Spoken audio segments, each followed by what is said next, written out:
안녕하세요. 오늘 한국사 수업 시작하도록 하겠습니다. 자, 오늘은 5번째 중단원 조선시대 세계관의 변화 중에서 동아시아 국제질서의 변화에 조선은 어떻게 대응하였을까에 대해서 배워보도록 하겠습니다. 교과서는 64페이지부터 67페이지까지고요. 오늘은 조선의 외교관계라고 보시면 될 것 같아요. 외교관계. 그래서 조선의 외교 관계는 어땠는지, 그리고 그 당시 이제 동아시아, 중국이나 다른 이제 이민족들, 유목민족들이 이 당시에 이제 어땠는지, 그리고 우리나라랑은 어떤 관계를 좀 가지고 있었는지 이런 것들을 보도록 하겠습니다. 자, 먼저 기본적으로 조선의 대외 관계의 노선은 4대 교린이에요. 이 4대 교린은 무슨 뜻이냐면 4대 큰 나라를 섬긴다는 거고요. 교린, 린자는 이웃 린자예요. 그래서 큰 나라는 섬기고 이웃 나라랑은 교류한다라는 뜻입니다. 여기서 큰 나라는 중국을 얘기해요. 중국, 명나라. 그래서 보시면 명은 4대. 그리고 명이 아닌 다른 나라랑은 교린의 입장을 취합니다. 그래서 좋은 것들은 받아들이고 그리고 너무 우리가 저자세로 나가지도 않으면서 적당히 달래면서 어느 정도의 관계를 유지하는 이런 교린 정책을 펼친다라고 보시면 되겠고요. 명은요, 건국 초기에는 좀 우리나라랑 사이가 안 좋았어요. 우리가 요동정벌 추진하려고 하기도 했었고, 그리고 명이 이제 우리한테 영토를 내놔라라는 식으로 하면서 조금 이제 이런 트러블이 있었죠. 특히 명의 태조였던 주원장이 이 의심이 되게 심했다고 해요. 그래서 끊임없이 조선을 견제하면서 의심을 하고 뭐 꼬투리를 잡고 불손하다 이런 식으로 하니까 이제 정도전이 그럼 우리가 아예 요동을 정벌하자라는 식으로 이런 요동 정벌을 추진할 정도로 좀 사이가 안 좋았었는데, 이후에 이제 주원장 사후에 우리도 태종 이방원이 왕자에 난 이후에 권력을 잡으면서 친선 관계를 다시 회복을 하게 됩니다. 4대 외교라고 하는 것은 선진국의 문물을 우리가 좀 적극적으로 받아들이면서 강대국과의 사이를 좀 좋게 함으로써 왕권의 안정과 함께 선진 문물을 흡수하는 실리를 추구하는 외교라고 할 수 있어요. 사실상 전쟁이라고 하는 것은 이득보다는 피해가 더 클 때가 많거든요. 돈도 많이 들어가고요. 그래서 전쟁을 피하면서 좋은 문물은 흡수하는 그러한 이득을 중요하게 생각했다라고 보시면 되겠습니다. 그래서 우리가 명과 행했던 공무역을 우리가 조공무역이다라고 얘기를 하는데, 사신을 파견하면서 우리와 명 사이에 물품을 교류를 하는데, 이것을 이제 우리가 조공품, 하사품 이런 식의 명칭을 사용을 해서 외교를 했었죠. 그리고 우리가 이때서부터 조선부터는 제후 국가를 자처를 해요. 그래서 왕이 입는 옷이 이제 황제를 뜻하는 황금색에서 제후를 뜻하는 빨간색으로, 그리고 이런저런 명칭도 제후식을 따르게 되는데, 사실상 이런 황제에게 책봉을 받는 이러한 제후 국가라고 하는 것은 그냥 형식적인 명과의 갈등을 피하는, 그리고 대외관계를 안정을 취하려고 하는 그런 형식적인 절차일 뿐, 국내 정치에서는 뭐 그런 내정 간섭을 받거나 하지는 않았다라고 보시면 되겠고요. 여진과는요, 강경책으로 세종 때 여진을 공격을 해서 사군유진을 개척을 합니다. 그래서 여기 한번 볼까요? 교과서에 있는 지도인데요. 여기가 사군, 여기가 육진이죠. 그래서 지금 압록강 상류, 그래서 사군이 압록강 상류고요. 육지는 두만강 지역이죠. 그래서 세종 때 우리가 압록강 상류부터 두만강까지 영토를 확대를 했다라고 보시면 되겠습니다. 이게 바로 지금 현재 우리의 영토죠. 자, 사군 육지는 이제 우리 받고, 그 다음에 또 회유책으로는 우리나라로 귀순을 장려하기도 했고, 또한 무역도 할 수 있도록 국경지역에 무역소도 설치를 해주었습니다. 일본 같은 경우는 강경책으로는 왜구, 이때 일본이 슬슬 이 국력이 약해지고 분열이 되면서 막 왜구가 많이 들끓어요. 그러면서 왜구들의 소굴이었던 이 대마도를 쓰시마 섬을 정벌하기도 했고, 또한 회유책으로 우리가 항구를 열어줘요. 삼포를 개항을 해서 무역도 허용을 해주는데, 이 과정에서 막 삼포배란도 일어나고 하면서 계속해서 이제 왜구의 문제들이 좀 심각하니까 우리가 비변사를 설치해서 이런 국방의 문제에 대응을 하기도 했었죠. 그래서 이 시기가, 이 삼포배란이 있었던 이 시기가 일본은 전국시대라고 해서 이제 막 분열이 되어 있을 때예요. 그러니까 중앙정부의 힘이 약하고 막 분열이 되다 보니까 이런 왜구가 또 바다에 들끓는 이런 일들이 있었어. 그래서 전라남도 지역이나 경상남도 지역이 이 왜구에 많이 피해를 입었다고 보시면 되겠습니다. 자, 그러다가 이 전국시대를 통일을 하고 임진왜란이 일어나게 됩니다. 자, 우리 같은 경우는요, 1392년 건국이 되고 1592년 임진왜란이 일어나기까지 약 200년간 그리고 약 200여 년간 평화로 국방력이 해이해졌어요. 뭐 싸우지 않고 계속 오랫동안 있다 보면 국방비가 사실 되게 쓸모없는 돈처럼 여겨지거든요. 그걸로 훨씬 더 좋은 걸 할 수 있을 텐데 하다 보니까 국방비를 많이 쓰지 않고 또한 이제 군대 많이 군역을 지려고 하지도 않는 등 국방력이 이제 해이해지면서 여진의 침범과 외인의 소란이 빈발해지는 이런 일들도 생겨나게 되고 결국은 일본의 도요토미 히데요시의 전국시대가 통일되면서 조선을 침략해오게 됩니다. 자, 그러면서 보시면 여기 지도, 이것도 교과서 지도거든요. 이거 좀 확대를 해보자면, 자, 먼저 이거를 색을 좀 바꿔서, 자, 먼저 일본이 여기 부산, 그 다음에 충주, 그래가지고 요 한성도 점령을 하고 평양까지 막 쭉쭉쭉쭉 파죽지세로 이렇게 밀고 나가게 되면서 옆에 보시면요. 여기는 옆에 보시면 부산이 함락되고 나서 한양 함락까지 약 한 달도 걸리질 않아요. 그렇기 때문에 우리가 제대로 대응을 하지 못하고, 이거 다시 지울게요. 옆으로 살짝 밀고 대응을 하지 못하면서 선조가 의주로 피난을 가면서 광해군에게 너가 종묘를 지켜라 라고 하는 이 분조가 나타나게 됩니다. 그래서 왕인 선조는 의주로 피난을 가고, 의주가 어디냐면요, 여기에요. 다시 확대하면 여기가 의주야. 거의 그냥 나는 도망가겠다죠. 도망가겠다. 그리고 광해군에게 거의 대부분의 조정의 운영을 맡겼다라고 보시면 되겠고요. 그리고 명예원군을 요청을 하게 됩니다. 밑으로 내려가서요. 그리고 수군의 활약은요. 다시 넘겨볼게요. 자, 보시면 이런 식으로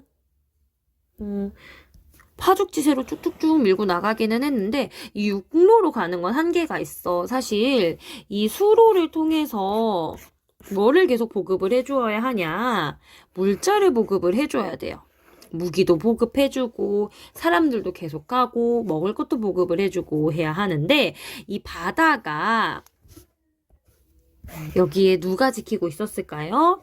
이순신 장군으로 인해서 이 바다 해전에서는 거의 일본이 힘을 쓰지를 못하게 되죠. 그래서 여기 보시면 이순신의 활약으로 남해를 꽉 잡으면서 왜군의 보급로를 차단함과 동시에 전라도의 곡창지대를 수호를 하게 됩니다. 그리고 또한 우리가 관군은 조금 처음에는 많이 약했지만 의병이라고 해서요. 양반들이나 아니면 병사는 아니었지만 나라를 수호하기 위해서 의병이 이제 들고 일어나게 되면서 일본군을 많이 물리치게 됩니다. 자, 그러다가 이제 명군이 참여를 하면서 전세가 역전이 되고요. 그 다음에 이제 관군도 활약을 하면서 진주, 행주 이런 곳에서 왜군을 격퇴하면서 결국 왜군이 후퇴를 하게 되고요. 잠깐 휴전협정을 했다가 이제 정유재란이 일어나게 됩니다. 이때 이제 이순신의 명량대첩, 노량해전, 명량대첩 영화로도 만들어졌죠. 12척의 배로 일본을 물리친 노량해전에서는 이순신 장군이 결국 여기서 전사를 하셨지만 승리를 통해서 일본의 이러한 야욕을 끊어냈다. 그러면서 우리가 이제 전쟁을 종결하게 됐고요. 그리고 외란 이후에 그럼 동아시아 정세는 어떻게 변했을까? 일단 우리는요, 우리 영토가 주된 전쟁의 격전지다 보니까 피해를 고스란히 입습니다. 인구도 감소하고요. 농토 7년 동안 농사 못 지었겠죠. 황폐화 됐고요. 문화재들도 이때 많이 불타서 없어지게 되고요. 실록 같은 경우도 이때 많이 불타서 없어졌어요. 그래가지고 다시 그때 이제 한 실록이 남아서 다시 이제 그걸로 편찬을 해서 사고를 4개를 만들어서 다시 보관을 하게 되죠. 자, 그 다음에 명이 우리를 도와줬다라고 해서 명을 숭상하는 관념이 확대되고 또 사족 중심의 지배 질서가 유지가 됐다. 그리고 명이 우리를 도와주기는 하는데요. 이때 너무 많이 국력을 써서 명이 쇠퇴하고 북쪽에 있던 여진이 성장을 하게 돼서 이 여진이 후금을 건국하고 국호를 나중에 청으로 바꾸게 됩니다. 일본 같은 경우는요. 아까 우리가 봤던 이 도요토미 히데요시가 결국은 이 임진왜란 이후에 세력이 약해지게 되고요. 에도에 있었던 도쿠가와 이에야스가 이 에도 막부를 성립을 하면서 이 권력의 중심점이 옮겨가게 됩니다. 그리고 우리나라의 성리학이라든지 도자기 기술이 이때 일본으로 많이 전해지게 되면서 일본 문화가 발달을 하게 되고요. 그리고 이 도쿠가와 이에야스 같은 경우는 임진왜란에 참전하지 않았어요. 그래서 이제 우리한테 국교 재개를 요청을 하고 우리가 통신사를 파견을 하면서 국교를 다시 재개하게 된다. 교류를 하게 된다. 라고 보시면 되겠습니다. 자, 밑으로 내려가서요. 자, 그러면 선조 다음에 이제 즉위한 광해군의 외교는 어땠는지 보도록 할게요. 먼저 임진왜란으로 인한 피해를 복구하는 데 최선을 다했어요. 그래서 토지개간, 그리고 호적이나 양안, 이건 이제 토지 대장이에요. 이런 것들이 이제 많이 불에 탔으니까 이런 것들을 제작성을 했고요. 그리고 성곽, 무너진 성곽, 무기 이런 것들도 수리하면서 국방력을 강화하려고 했고요. 그리고 이때 공납, 폐단이 상당히 심했어요. 공납은 특산물을 징수하는 방식의 세금이었는데 이 특산물이 사실 시간이 많이 지나면 이게 초반에 지정했던 특산물이 임진왜란 끝날 때면 거의 200년이 지났을 텐데 특산물이 사실 바뀔 수도 있죠. 이걸 계속 내라고 하니까 이걸 다른 지역에서 사서 내야 하는 일까지 생겼어. 그러면서 폐단이 많았는데 이것을 특산물이 아니라 이제는 뭘로 내게 하는 거야? 쌀이나 면포나 동전으로 내게 하고요. 그 기준을 집집마다 내는 것이 아니라 토지를 얼마나 가지고 있느냐, 즉 재산의 정도에 따라서 돈으로 내게 한 거예요. 그래서 빈부격차도 반영했고 그리고 기존의 폐단을 좀 많이 해가지고 괜찮았는데 돈 많이 있는 사람들이 이제 또 싫어했겠죠. 양반들의 반발이 심했다. 대동법 기억해 주시고요. 그리고 이때는요, 명이 약해지고 후금이 강해지고 있었기 때문에 우리는 이 둘 사이를 잘 조율하는 중립외교 정책을 실시를 했습니다. 근데 이러한 정책에 임진왜란 때 우리를 도와줬던 명을 어떻게 배신할 수 있느냐라고 하는 의리를 중요시하는 사림들이 반발을 하면서 결국은 인조반정이 일어나게 되고 광해군이 패위를 당하게 됩니다. 그러면서 광해군과 함께 집권을 했던 북인도 완전히 몰락을 하게 되고요. 이때서부터 서인 중심의 이제 붕당이 전개가 된다라고 보시면 되겠고요. 당연히 서인은 명에 대한 의리를 중요시했으니 친명배금에서 후금을 배척하는 정책을 펼쳤고요. 결국은 후금이 침입을 하게 됩니다. 처음에는 정묘호란을 잘 물리쳤어요. 근데 이 이후에 또다시 병자호란 9년 뒤죠. 또다시 후금이 쳐들어오게 되는데 이때 후금이 국호를 청으로 바꿔요. 그 다음에 이번에는 군신, 그러니까 누가 군? 청나라가 군, 청나라가 임금, 우리가 신하. 이 예를 해라라고 했는데 우리가 거절을 하자 2차 침입을 하는데 인조가 제대로 피하지도 못해서 남한산성으로 피난을 가는데 결국은 그곳에서 뭐 어떻게 제대로 하지 못하고 결국은 항복을 하게 됩니다. 그래서 삼전도의 굴욕이라고 하는데 이게 3배 9고두례라고 해가지고 3번 절을 하고 머리를 9번 조아리는 이러한 되게 굴욕적인 항복을 하게 됩니다. 이 과정에서 의리를 중요시하는 척화론 절대 안 된다. 그래도 우리가 이길 수가 없으니 화의를 해야 하고 훗날을 도모해야 되지 않겠느냐라고 하는 최명길과 김상원의 대립도 있었고 어쨌든 우리는 졌잖아요. 4대 관계 체결했고요. 그리고 세자나 왕자들이 청의 인질로 끌려가게 됩니다. 자, 그 다음에 여기까지 보도록 할게요. 자, 양난 이후 조선 후기에 대외관계 및 세계관의 변화 보도록 하겠습니다. 자, 먼저 일본과는요. 국교 정상화 하고요. 다시 외관 설치해서 무역을 허용해주고요. 통신사도 파견을 함으로써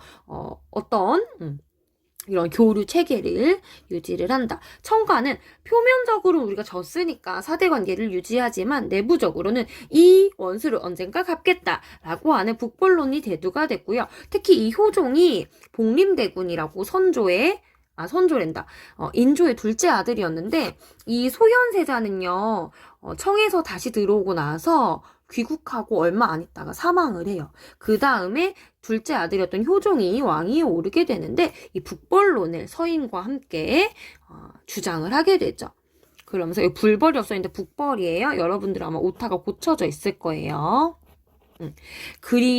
그러면서 이 실제로 북벌을 하지는 못하지만 어느 정도 군사력을 강화하는 그러한 계기가 되고요. 또한 이 과정에서 청을 잘 보니까 얘네가 오랑캐라고 우리가 무시하기만 했는데 생각보다 이들이 많이 발전해 있더라. 우리가 배울 점이 많다라고 하는 북학, 우리가 북을 정벌할 대상이 아니라 배울 대상으로 선진문물을 수용을 할 이런 식으로 해서 우리나라를 조금 더 부국강병하게 만들어야 한다라는 의견이 나오게 돼요. 그래서 연행사는 이제 청에 가는 이제 사신단이라고 보시면 돼요. 이런 식으로 파견을 해서 청의 상황을 보고 나서 청을 배우자라고 하는 북학론이 대두가 되고요. 이들은 나중에 개화사상으로 계승이 됩니다. 그리고 이 즈음에요. 청과 북쪽의 경계선을 명확하게 정하는 백두산 정계비를 설립을 하게 되는데 이 내용은 서위 압록, 동위 토문이라고 해서 동쪽은 토문강을 경계로 한다라고 하는데 여기를 어디로 보느냐?